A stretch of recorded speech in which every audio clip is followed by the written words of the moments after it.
就可以換嚟你嘅愛，結果只換嚟一句分手嘅訊息。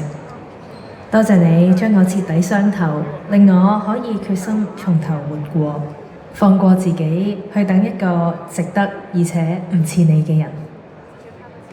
順口，順口。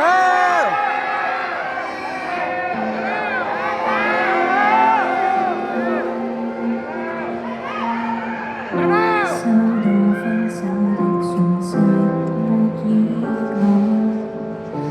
忍氣吞聲這缺點，若我改，只想從頭活過，不再受害。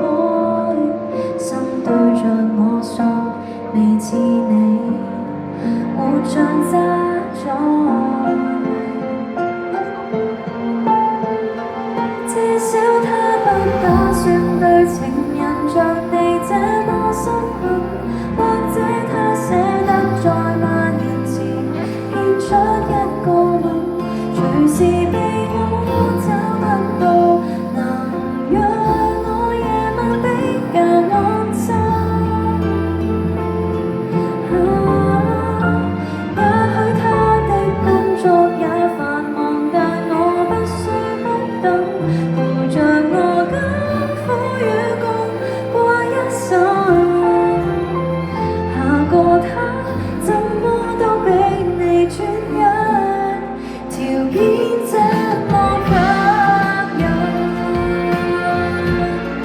何苦將你咬緊？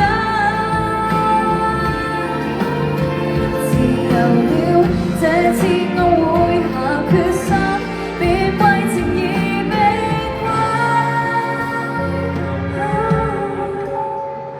至少他不打算對情人像你般心狠，或者他不忍在大門前似瘋子泄憤，從來沒死去活來，能讓我換個心，情緒得穩。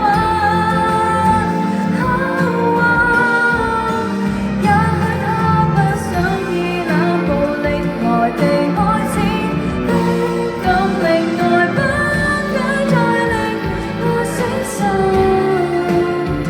下個他怎麼都比你高質，何必深深不忿？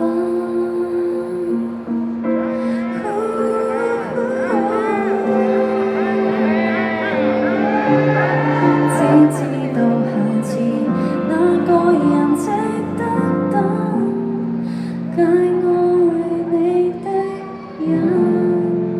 順頭，順頭，